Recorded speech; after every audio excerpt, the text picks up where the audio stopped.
نحمده ونصلي ونسلم على رسوله الكريم اما بعد فاعوذ باللہ من الشیطان الرجیم بسم اللہ الرحمن الرحیم یا ایہا الذین آمنوا ان جاءکم فاسق بنبأ فتبینوا ان تصیبوا قوما بجہالۃ فتصبحوا علی ما فعلتم نادمین صدق اللہ العظیم وصدق رسولہ النبی الکریم۔ مجھ سے ایک اہم سوال کیا گیا ہے ایک حدیث سے متعلق، اور سوال کی صورت یہ ہے کہ ایک شخص نے یہ روایت بیان کی ہے، حضرت ابو جحیفہ نے مولا علی کرم اللہ وجہہ الکریم کو جب سب سے افضل کہا تو مولا علی کرم اللہ وجہہ الکریم نے ابو جحیفہ کے دل میں بغض ابو بکر اور عمر کو دیکھ لیا اور ان کو ڈانٹا اور منع کیا اس چیز سے، اور فرمایا کہ جو سب سے افضل ہیں یہ حضرت ابو بکر صدیق رضی اللہ تعالیٰ عنہ اور حضرت عمر فاروق رضی اللہ تعالیٰ عنہ ہیں۔ تو کیا اس طرح کی کوئی روایت موجود ہے؟ اور ابو جحیفہ کون ہیں؟ اس روایت کی فنی حیثیت کیا ہے؟ اور کیا واقعتاً ابو جحیفہ کو بغض ابو بکر اور عمر کبھی تھا؟ اور مولا علی کرم اللہ وجہ الکریم کو افضل کہنا، کیا یہ بغض ابو بکر اور عمر رضی اللہ تعالیٰ عنہما کی نشانی ہے؟ اللہ تعالیٰ کی توفیق سے ہم بیان کرتے ہیں کہ اس حدیث کو امام طبرانی نے معجم الاوسط میں بیان کیا ہے، اور امام ابن عساکر نے بھی اس کی تخریج کی، اور امام آجری نے اس کو اپنی الشریعہ میں بیان کیا ہے، اور اس کی سند صرف ایک ہی ہے۔ اس کی سند جو ہے یہ ادریس بن یحییٰ سے وہ روایت کرتے ہیں، اس کو فضل بن مختار سے، وہ قاسم بن الولید سے، وہ شعبی سے، اور وہ کہتے ہیں کہ حضرت جحیفہ رضی اللہ تعالیٰ عنہ انہوں نے یہ بات بیان فرمائی کہ میں مولا علی کرم اللہ وجہ الکریم کی خدمت میں حاضر ہوا اور میں نے ان سے عرض کیا، یا خیر الناس بعد رسول اللہ صلی اللہ علیہ وآلہ وسلم، اے تمام لوگوں میں سب سے بہتر انبیاء علیہم السلام کے بعد۔ تو مولا علی کرم اللہ وجہ الکریم نے ارشاد فرمایا، مہلا، ذرا ٹھہر جاؤ، ویحک یا ابا جحیفہ، اے ابا جحیفہ تمہاری بربادی ہو۔ یہ ویحک کا لفظ استعمال کیا جاتا ہے، یہ زبان کا اسلوب ہے، عربی میں استعمال کیا جاتا ہے اس کو۔ اور پھر انہوں نے آگے بیان فرمایا کہ کیا میں تمہیں خیر الناس بعد رسول اللہ صلی اللہ علیہ وسلم کی خبر نہ دوں؟ آپ نے فرمایا کہ وہ ابو بکر اور عمر ہیں۔ اور پھر مولا علی کرم اللہ وجہ الکریم نے فرمایا کہ میری محبت اور ابو بکر اور عمر رضی اللہ تعالیٰ عنہما ان کا بغض ایک دل میں جمع نہیں ہو سکتے۔ یہ مکمل روایت ہے۔ اس روایت سے متعلق امام طبرانی نے ایک بہت گولڈن کمنٹ کیا ہے۔ آپ فرماتے ہیں کہ اس حدیث کو قاسم بن ولید سے فضل بن مختار کے سوا کوئی اور روایت نہیں کرتا، اور فضل سے ادریس بن یحییٰ کے سوا اور کوئی اور روایت نہیں کرتا۔ یہ کمنٹس بہت گولڈن ہوتے ہیں اس چیز کو پہچاننے کے لیے کہ حدیث کا مدار کس راوی کے اوپر ہے در حقیقت، اور اس کی واقعتاً اس کے سوا کوئی اور سند نہیں ہے۔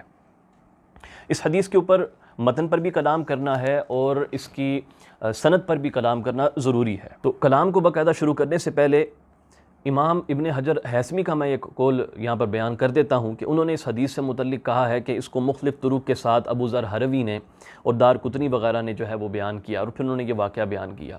ہم نے اس کے مختلف طرق نہیں دیکھے، اگر کسی کے پاس اس روایت کے مختلف طرق ہیں ان الفاظ کے ساتھ تو وہ ہمیں ضرور پیش کرے کہ وہ طرق کہاں پر ہیں۔ اس حدیث کی سند پر بعد میں کلام کریں گے، سب سے پہلے اس کی متن کے اوپر میں چند گزارشات آپ کے سامنے رکھتا ہوں۔ حضرت ابو جحیفہ رضی اللہ تعالیٰ عنہ صحابی رسول ہیں، آپ کا اسم گرامی ہے وہب بن عبداللہ۔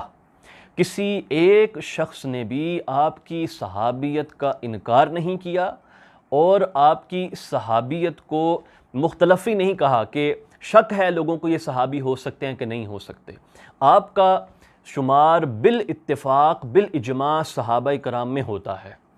آپ چھوٹے صحابہ کرام میں سے ہیں جو عبداللہ بن عباس رضی اللہ تعالیٰ عنہ اور ان کے طبقے کے جو لوگ ہیں جن کی عمر چھوٹی تھی، یعنی کہہ لیجئے کہ 9-10 سال کی عمر تھی، ابھی وہ بالغ نہیں ہوئے تھے جب نبی پاک صلی اللہ علیہ وآلہ وسلم کا وصال مبارک ہوا۔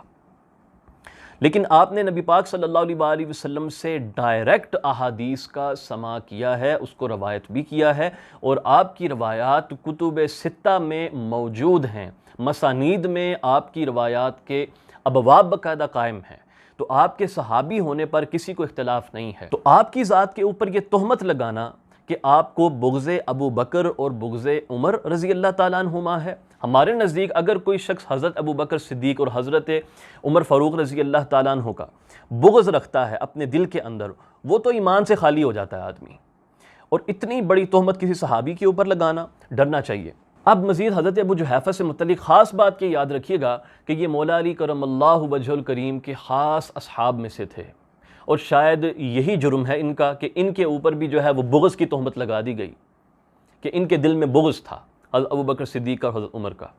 امام ذہبی رحمۃ اللہ علیہ اس کو سیر اعلام النبلاء میں آپ نے اس کا بیان کیا، آپ کی تفصیل میں ذکر کر کے آپ فرماتے ہیں کہ آپ مولا علی کرم اللہ وجہ الکریم کی فوج میں شامل تھے، اور آپ روایات بیان کرتے ہیں مولا علی سے بھی اور حضرت برا سے بھی۔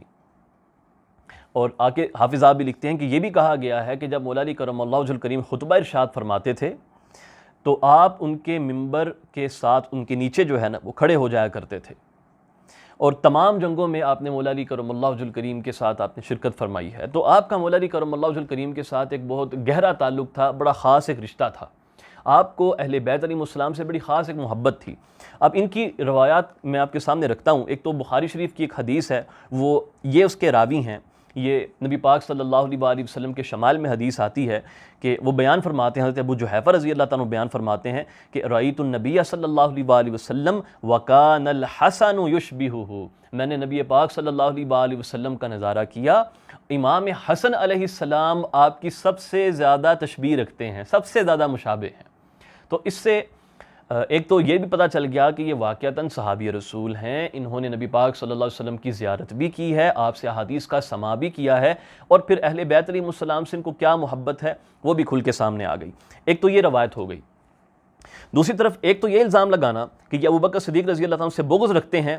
اب اگلی بات سنیے، امام ابن ماجہ ان سے ایک حدیث روایت کرتے ہیں صحیح سند کے ساتھ، امام ابن ماجہ، اور یہ حضرت ابو جحیفہ رضی اللہ تعالیٰ عنہ اس حدیث پاک کے راوی ہیں کہ نبی پاک صلی اللہ علیہ وآلہ وسلم نے فرمایا کہ ابو بکر اور عمر یہ اہل جنت کے بوڑھوں کے سردار ہیں، اور اس روایت کے لفظ یہ ہیں کہ من الاولین والآخرین، یعنی اولین اور آخرین میں سے، ہاں مگر انبیاء علیہ السلام اور رسول کو نکال کر، یہ روایت کے الفاظ ہیں۔ تو حضرت ابو جحیفہ رضی اللہ تعالیٰ عنہ اس حدیث پاک کے راوی ہیں۔ یہ حدیث دیگر صحابہ کرام حضرت ابو سعید خدری، حضرت انس بن مالک اور مولا علی کرم اللہ وجہ الکریم سے بھی آتی ہے، اس سے کہ ترمذی وغیرہ نے اس کی تخریج کی ہے، لیکن یہ حدیث بھی خاص ہے۔ اس کو امام ابن ماجہ نے، ابن حبان نے، امام طبرانی نے معجم الکبیر اور معجم الاوسط میں اس کو بیان کیا ہے، اور یہ حضرت ابو جحیفہ سے آتی ہے۔ تو ایک طرف تو یہ روایت کریں کہ نبی پاک صلی اللہ علیہ وآلہ وسلم نے حضرت ابو بکر صدیق اور حضرت عمر فاروق رضی اللہ تعالیٰ عنہ کی یہ شان بیان کی ہے، اور دوسری طرف کوئی شخص اٹھ کر یہ کلیم کرے کہ ان کو بغض تھا حضرت ابو بکر اور حضرت عمر فاروق سے۔ ایسے شخص سے متعلق جس کے پاس حدیث بھی موجود ہو ابو بکر عمر کی شان کی، وہ اس کو روایت کرنے والا آدمی بھی ہو، اور اس کے باوجود نبی پاک صلی اللہ علیہ وآلہ وسلم کے فرمان پر عمل کرنے کی بجائے الٹا ان سے بغض رکھے، فتویٰ لے لے علماء کرام سے، اس کے بارے میں آپ کیا کہیں گے؟ انا للہ و انا الیہ راجعون۔ اتنی بڑی تہمت لگا دینا کسی کے اوپر کہ ان کے دل میں بغض تھا، اور انہوں نے مولا علی کرم اللہ وجہ الکریم نے جو ہے ان کے دل کے اندر کو بغض تھا، تو اس کی وجہ سے آپ نے ایسا فرما دیا۔ وہ روایت کی اصل حالت کیا ہے اس کو تو آگے جا کے بھی بیان کرنا ہے، صرف آپ کو میں بتا رہا ہوں کہ متن کا حال ذرا دیکھیں کہ وہ شخصیت کون ہے جس کے اوپر آپ الزام لگا رہے ہیں۔ اب اگر ایک لمحے کے لیے یہ مان لیا جائے کہ انہوں نے مولا علی کرم اللہ وجہ الکریم کو سب سے زیادہ افضل مانا، سب سے زیادہ افضل کہا، تو کیا مولا علی کرم اللہ وجہ الکریم کو افضل کہنا اس چیز کی دلیل ہے کہ آدمی کو ابو بکر صدیق اور حضرت عمر فاروق رضی اللہ تعالیٰ عنہ سے بغض ہے؟ اگر ایسا ہے تو پھر یہ امام جلال الدین سیوطی رحمۃ اللہ علیہ کی میں تدریب الراوی سے میں پڑھ رہا ہوں، آپ بیان فرماتے ہیں کہ اہل سنت کا جو جمہور جو قول ہے وہ یہی ہے کہ شیخین جو ہیں وہ سب سے افضل ہیں، مولا علی کرم اللہ وجہ الکریم سے بھی افضل ہیں، پھر حضرت عثمان غنی ہیں، پھر مولا علی کرم اللہ وجہ الکریم ہیں۔ آگے امام فرماتے ہیں کہ امام خطابی نے اہل سنت جو کوفہ والے تھے، اہل سنت، ان سے یہ قول بھی نقل کیا ہے کہ وہ حضرت عثمان غنی رضی اللہ تعالیٰ عنہ سے افضل مانتے تھے مولا علی کرم اللہ وجہ الکریم کو، اور یہی قول امام ابو بکر ابن خزیمہ کا ہے۔ اب بتائیے کہ کیا ان لوگوں کو بغض تھا حضرت عثمان غنی رضی اللہ تعالیٰ عنہ سے؟ اسی طرح ہماری کتابوں میں یہ بھی ڈسکشن ملتی ہے کہ سیدہ عائشہ صدیقہ رضی اللہ تعالیٰ عنہ افضل ہیں یا پھر سیدہ فاطمہ سلام اللہ علیہ افضل ہیں۔ اب اگر کوئی شخص ایک قول اگر اختیار کرے، مثلا اگر کوئی یہ کہتا ہے کہ میں سیدہ عائشہ صدیقہ رضی اللہ تعالیٰ عنہ کو افضل جانتا ہوں، کیا معنی ہے اس کا کہ وہ سیدہ فاطمہ سے بغض رکھتا ہے؟ اس کا معنی یہ ہے اگر کوئی کہے کہ میں سیدہ فاطمہ سلام اللہ علیہا کو افضل جانتا ہوں سیدہ عائشہ صدیقہ رضی اللہ تعالیٰ عنہ سے، تو اس کا کیا معنی ہے کہ وہ سیدہ عائشہ صدیقہ رضی اللہ تعالیٰ عنہ سے نعوذ باللہ وہ بغض رکھتا ہے ایسی بات کرنے سے؟ ذرا سوچا کریں آپ کس کے اوپر آپ تہمت لگا رہے ہیں۔ اور جہاں تک معاملہ ہے افضلیت کا، تو امام ابو بکر الباقلانی رحمۃ اللہ علیہ ان کی جو کتاب ہے مناقب الائمۃ الاربعہ، اس کے اندر آپ نے 2 ٹوک الفاظ میں یہ لکھا ہے کہ مولا علی کرم اللہ وجہ الکریم کی افضلیت کا قول یہ صحابہ کرام میں مشہور تھا، اگرچہ اکثریت نے صحابہ کرام میں اسی کو اختیار کیا کہ ابوبکر صدیق رضی اللہ تعالیٰ عنہ افضل ہیں۔ آپ کس کے اوپر جو ہے وہ بغض ابوبکر صدیق رضی اللہ تعالیٰ عنہ اور بغض عمر کا الزام لگا رہے ہیں؟ تو ذرا سوچا کریں کہ آپ کس کے اوپر کلام کر رہے ہیں، کون سی شخصیت آپ کے سامنے ہے؟ کیا یہ صحابی نہیں ہے؟ ابو جحیفہ کا صحابی نہیں ہے؟ کیا ان کے متعلق اس طرح سے کلام کرنا جائز ہے؟ اب اس کے اوپر ایک اور میں حوالہ آپ کے سامنے رکھ دیتا ہوں تاکہ اس بات پر پکی مہر لگ جائے۔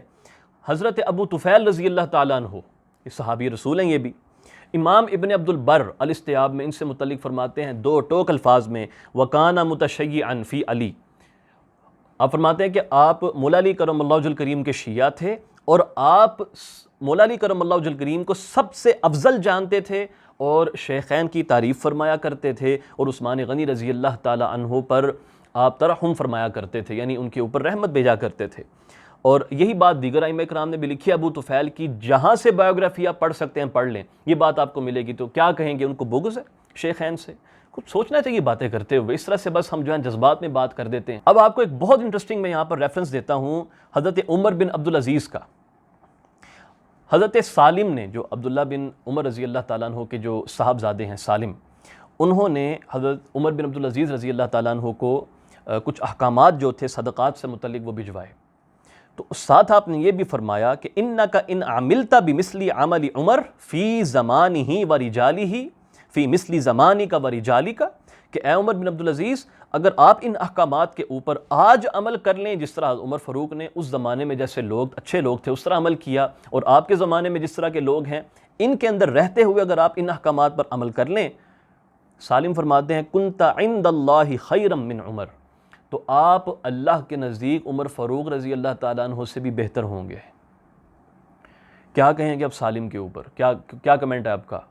سالم بن عبداللہ بن عمر رضی اللہ تعالیٰ عنہ، آپ کیا کہیں گے ان سے متعلق؟ سوچا کریں بات کرنے سے پہلے۔ اب اس روایت کی سند کے اوپر مختصر سا کلام کرتے ہیں۔ اس کے اندر راوی ہیں فضل بن مختار، ان سے متعلق امام ابن حجر اسقلانی نے فرمایا ہے کہ یہ ضعیف جداً ہیں، اپنی کتاب تلخیص میں آپ نے فرمایا، پھر الاصابہ میں آپ نے فرمایا یہی کہ ضعیف جداً ہیں، اور پھر آپ نے الدرایہ میں فرمایا کہ یہ راوی متروک ہے۔ اور یہاں پر اس ضعیف جداً کے معاملے کو سمجھنے کے لیے میں کچھ مقدمات آپ کے سامنے رکھتا ہوں۔ حدیث کی جو یہ تقسیم کی جاتی ہے کہ حدیث حسن ہوتی ہے، صحیح ہوتی ہے اور ضعیف ہوتی ہے، یہ مصطلحات کی کتابوں میں یہ تقسیم ملتی ہے، لیکن اس تقسیم سے کنفیوژن زیادہ پیدا ہوتی ہے، اور جو اصول حدیث کی جو کتابیں لکھی گئی ہیں اس کے اندر ان لوگوں کی انٹینشن بھی یہ نہیں تھی لکھتے ہوئے کہ جو کچھ بھی ائمہ کرام نے بیان کر دیا اصولوں میں ہم سب کچھ اس میں بیان کر دیں۔ جب آپ اسماء الرجال کی کتابوں کو گو تھرو کرتے ہیں، جرح و تعدیل کی کتابوں کو پڑھتے ہیں، تو احادیث کی در حقیقت 5 ٹائپس ہیں جو کھل کر سامنے آتی ہیں، اور اگر آپ احادیث کو 3 کی بجائے 5 میں تقسیم کریں تو زیادہ سینس بنے گی ائمہ کرام کے اقوال کی بھی۔ تو حدیث صحیح ہوتی ہے، حسن ہے، ضعیف، ضعیف جداً اور موضوع، یہ 5 کیٹیگریز بنتی ہیں حدیث کی۔ ضعیف، ضعیف جداً اور موضوع میں زمین آسمان کا فرق ہے۔ حدیث ضعیف ضعیف جداً نہیں ہوتی، ضعیف جداً موضوع نہیں ہوتی، اور موضوع ضعیف جداً نہیں ہوتی، اور ضعیف جداً ضعیف نہیں ہوتی۔ یہ 3 الگ الگ کیٹیگریز ہیں اور ان کے الگ الگ احکامات ہیں۔ جو حدیث ضعیف جداً ہے، یہ کس راوی کی حدیث ضعیف جداً ہوتی ہے؟ وہ راوی جس کی غالب احادیث میں غلطیاں ہوں اس کو متروک کہتے ہیں، اور متروک کی حدیث ضعیف جداً ہوتی ہے ایک۔ اسی طرح جو متہم بالکذب راوی ہو، جس کے اوپر جھوٹ کی تہمت ہو، اگرچہ ثابت نہ ہو سکے لیکن اس کی مرویات ایسی ہوں جس کے اندر شک کریٹ ہو جاتا ہے، اس کی روایت کو بھی ضعیف جداً کہا جاتا ہے۔ اسی طرح فاسق کی روایت کو بھی ضعیف جداً کہا جاتا ہے۔ ضعیف جو ہوتا ہے جس کے اندر سوء حفظ ہو جاتا ہے، راوی مجہول ہو جاتا ہے، یا راوی کو تھوڑی غفلت ہو جاتی ہے، یا کوئی اور مسئلہ اس کے اندر اس طرح کا پیش آ جاتا ہے، اس روایت کے جب دیگر طرق مل جاتے ہیں تو وہ روایت حسن کے درجے پہ چلی جاتی ہے۔ ضعیف جداً روایت حسن لغیرہ کے درجے پر نہیں جاتی۔ اگر اس کے دیگر طرق مل جائیں۔ جو ضعیف حدیث ہوتی ہے یہ فضائل کے باب میں قبول ہوتی ہے، اس کے اندر فضائل اعمال میں عمل کیا جاتا ہے، مناقب میں اس کو بیان کیا جا سکتا ہے، اور فضائل ایام وغیرہ میں اس کو جو ہے وہ بیان کیا جا سکتا ہے، اس میں کوئی مسئلہ نہیں ہوتا۔ ضعیف جداً حدیث کو فضائل میں بھی استعمال نہیں کیا جا سکتا، اور ضعیف جداً حدیث کو ائمہ کرام مطروح بھی کہتے ہیں۔ یہ امام ذہبی رحمۃ اللہ علیہ کی جو کتاب ہے الموقظہ، اس کے اندر آپ نے سب سے پہلے ایک ضعیف کا باب بنایا اور بتایا کہ ضعیف حدیث وہ ہوتی ہے کہ ما نقص عن درجۃ الحسن قلیلا، جو حسن کے درجے سے تھوڑا سا نیچے روایت آ جائے اس کو کہتے ہیں ضعیف۔ اور اس کے بعد موضوع سے پہلے آپ نے مطروح کا باب بنایا ہے۔ مطروح، آپ فرماتے ہیں کہ مطروح وہ روایت ہوتی ہے کہ جو ذوف سے نیچے آ جاتی ہے، اگرچہ وہ موضوع پر نہیں جاتی، موضوع جو ہے وہ آگے آ رہی ہے۔ تو مطروح روایت وہ ہوتی ہے جو ضعیف سے نیچے اور موضوع روایت سے اوپر کا درجہ ہوتا ہے۔ اور اس کا حکم کیا ہوتا ہے؟ پھر امام خود ہی تھوڑا آگے جا کر آپ ایک جگہ پہ آپ بیان فرماتے ہیں کہ روایت موضوع ہو اور جو روایت مطروح ہو، اس کو بیان کرنا کسی صورت میں جائز نہیں ہے سوائے اس کے کہ اس کو ایکسپوز کرنے کے لیے بیان کیا جائے۔ یہ وہ ضعیف حدیث نہیں ہوتی جو ضعیف جداً راوی کی جو حدیث ہوتی ہے کہ جس کو ہم کہیں کہ فضائل میں قبول ہو جائے گی، فضائل میں چل جائے گا۔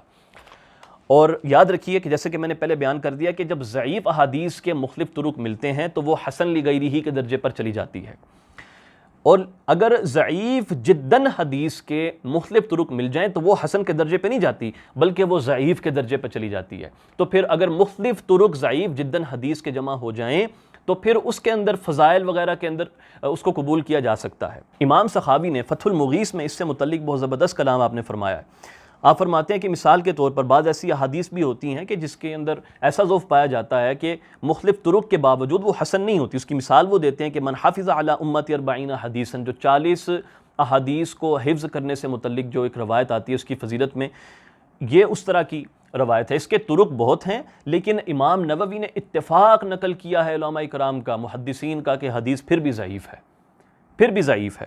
اور آپ فرماتے ہیں کہ ہاں لیکن یہ کہ اگر اس کے مختلف طرق مل جائیں تو پھر یہ ضعیف جداً سے حدیث ضعیف کے درجے پر چلی جاتی ہے، جس کو فضائل وغیرہ میں قبول کیا جا سکتا ہے۔ اور یہ اس کے لیے ہے جس کے مختلف طرق مل جائیں، جس کے طرق میسر نہ ہوں، اور ضعیف جداً حدیث صرف غریب ہو یعنی ایک ہی سند سے مروی ہو، اس کو بیان کرنا جائز نہیں ہے۔ آپ اس سے صحابہ کرام کے اوپر طعن و تشنیع کے جو ہے وہ راستے کھولنا چاہتے ہیں۔ ابو جحیفہ رضی اللہ تعالیٰ عنہ جیسا آدمی جو مولا علی کرم اللہ وجہ الکریم کا اتنا قریبی تھا، اس کے اوپر آپ راستے کھولتے ہیں، اس کے اوپر آپ کلام کرتے ہیں، کہتے ہیں ان کے دل میں بغض تھا۔ اب جب یہ ضعیف جداً حدیث کا معاملہ سمجھ آ گیا تو فضل بن مختار پر ائمہ کرام کے میں چند اقوال میں پیش کرتا ہوں آپ کے سامنے۔ پہلے تو امام ابن حجر اسقلانی کے حوالے سے بیان فرما دیا، آپ نے فرمایا کہ راوی ضعیف جداً ہے، متروک ہے۔ پھر حافظ خود لسان المیزان میں ان سے متعلق آپ فرماتے ہیں کہ امام ابو حاتم نے فرمایا کہ ان کی احادیث منکر ہوتی ہیں اور یہ باطل روایات کو بیان کیا کرتے تھے۔ پھر امام ازدی کا قول نقل کیا کہ یہ منکر الحدیث جداً، یہ لفظ استعمال انہوں نے کیا، یہ ہیں۔ اور امام ابن عدی نے ان سے متعلق ایک کمنٹ کیا، آپ فرماتے ہیں کہ ان کی جو احادیث ہوتی ہیں جنرل جو یہ حدیث بیان فرماتے ہیں اس کی کوئی مطابقت نہیں ہوتی۔ پھر اس کے بعد ان کی جو ہے نا احادیث کا تذکرہ کیا آپ نے، اور آپ فرماتے ہیں کہ فہٰذہ اباطیل و عجائب، یہ اس کی باطل مرویات اور یہ عجیب و غریب سی جو روایتیں کرتا ہے یہ وہ ہیں۔ اور پھر آگے امام دارقطنی کے حوالے سے ان کی جو ہے وہ ایک روایت بیان کرتے ہیں، اور پھر حافظ کمنٹ کرتے ہیں کہ یہ موضوع کے مشابہ ہے، یہ من گڑت حدیث لگتی ہے یہ جس نے جو بیان کی ہے۔ حافظ ذہبی تاریخ الاسلام کے اندر ان سے متعلق فرماتے ہیں، ان کا نام لکھ الفضل بن مختار، کہتے ہیں واہن، یعنی یہ متروک درجے کا راوی ہے۔ واہن جو ہے یہ متروک راوی کوئی بولتے ہیں۔ اور امام ابن عدی نے ان کی تمام احادیث کو جمع کیا جو یہ بیان فرماتے ہیں، ان کا استقراء کر کے اپنا حکم جاری کیا۔ آپ فرماتے ہیں کہ جو فضل بن مختار ہے اس کی اور بھی مرویات ہیں جو میں نے بیان فرمائیں، اور عام اس کی مرویات کا حال یہ ہے کہ نہ تو متن کے اعتبار سے کوئی مطابقت اس کی ملتی ہے، نہ ہی سند کے اعتبار سے کوئی مطابقت ملتی ہے، اس طرح کی روایتوں کو بیان کرتا ہے۔ تو ایسے راوی کی حدیثوں کو بیان کرنا جائز نہیں ہوتا کسی بھی حال میں، چاہے جائے کہ آپ اس سے عقیدے کے مسئلے اخذ کرنا شروع کر دیں۔ اس ٹکڑے سے کوئی مسئلہ نہیں ہے، یہ ٹکڑا حق ہے کہ مولا علی کرم اللہ وجہ الکریم کی محبت اور ابو بکر صدیق رضی اللہ تعالیٰ عنہ اور عمر فاروق رضی اللہ تعالیٰ عنہ، ان کا بغض ایک مومن کے دل میں جمع نہیں ہو سکتا۔ یہ جملہ حق ہے، یہ ہمارے ایمان کا حصہ ہے۔ ہم کلام کر رہے ہیں جو یہ تہمت لگا دی حضرت ابو جحیفہ رضی اللہ تعالیٰ عنہ پر کہ ان کے دل کے اندر یہ بغض پڑا ہوا تھا، اور جب کہ حال بتایا کہ وہ تو راوی ہیں ابوبکر صدیق رضی اللہ تعالیٰ عنہ اور عمر فاروق رضی اللہ تعالیٰ عنہ کی شان میں جو احادیث وارد ہوئی ہیں ان کو وہ بیان کرتے ہیں. ہمارے ائمہ کرام نے، ابن ماجہ نے ان کی تخریج کی ہے. اگر اس شخص نے جان بوجھ کر یہ روایت بیان کی ہے تو یہ بہت بڑی خیانت ہے جو اس نے دین کے ساتھ کی، نبی پاک صلی اللہ علیہ وسلم کے اصحاب کے ساتھ کی، حضرت ابو جحیفہ کی شان میں کی اور مولا علی کے ساتھ کی. اور اگر یہ غلطی انجانے میں ہوئی ہے تو پھر چاہیے کہ جس مجلس میں بیٹھ کر اس نے یہ حدیث سنائی تھی اور جس سے لوگوں نے کس کس آدمی نے کیا کیا امیج لیا ہوگا، اس کو کیا کیا چیز سمجھ آئی ہوگی، اس کو چاہیے کہ کوشش کرے کہ اس مجلس میں بیٹھ کر اس حدیث پاک کو واضح کرے کہ یہ روایت ایسی نہیں ہے. حضرت ابو جحیفہ رضی اللہ تعالیٰ عنہ صحابی رسول ہیں، ان کے دل میں کوئی بغض نہیں ہے، وہ تو ابوبکر صدیق اور حضرت عمر فاروق رضی اللہ تعالیٰ عنہ کی شان میں وارد احادیث کے راوی ہیں. اس سند کے اندر یہ فلاں راوی ہے، اس کو بیان کرنا جائز نہیں ہے، بیان کر دے، کسی کا کچھ بھی نہیں جاتا. تو بحمد اللہ تعالیٰ اس روایت کا جو مکمل حال تھا وہ آپ کے سامنے میں نے بیان کر دیا. وما علینا الا البلاغ المبین. السلام علیکم ورحمۃ اللہ تعالیٰ وبرکاتہ.